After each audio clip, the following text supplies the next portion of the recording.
Bungo dengan malam. Dia paket PKA. Paket PKH PKA.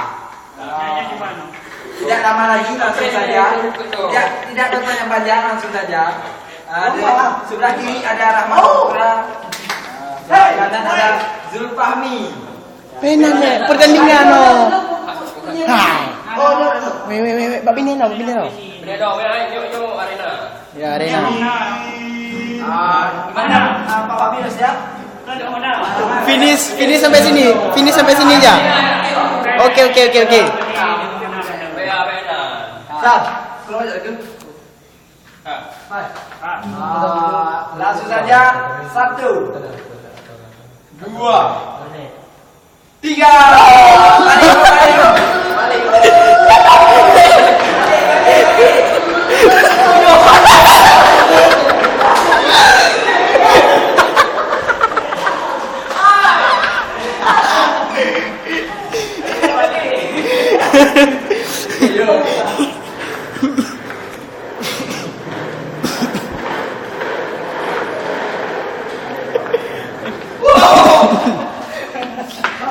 Rupanya si Fahmi lambat dia.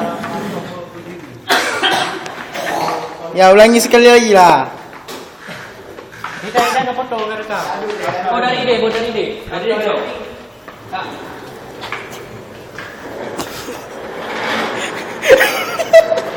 Ai cam ni. Hitam dia nak tipak-tipak.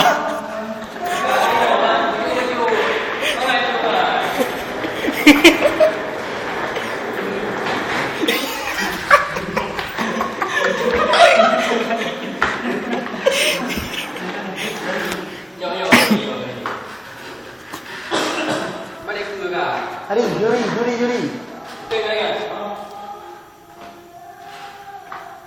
Okey, siap. Balik ke leh hai apa?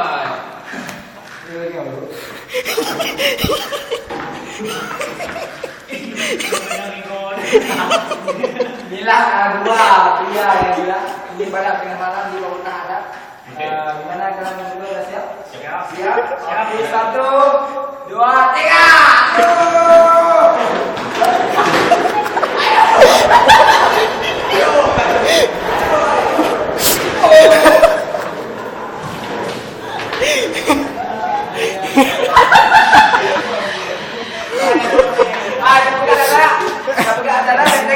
Kali ini balik ke dia kata. Jangan tu. Ada tu dia tiga tu. Ya, tepuk tangan buat Rahmat. Juara satu. Suasana di Secret Bemaf. Secret PKA. Oh iya, PKFA.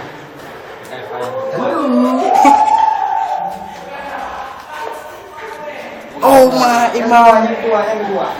Ini ketua panitia PKFA. Wah, bangai. Pak Gu udah kewalahan dia. Mas, pembukaan. Ketua seminar. Ya. Panitia seminar. Ya, terima kasih Pak. Dekat sini. Tak kontrol. Hai, Pak Bere.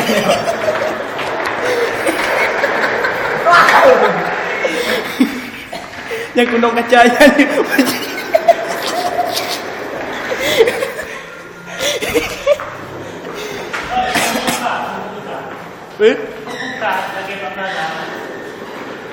Ini orang lagi bodoh dah.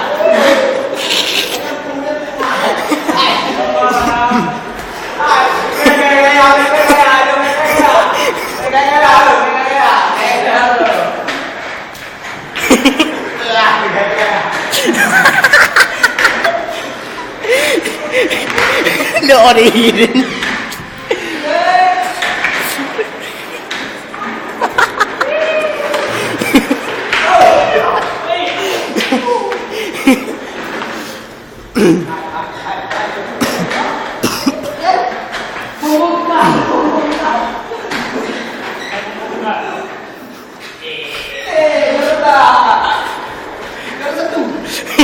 Gaya Ramaya.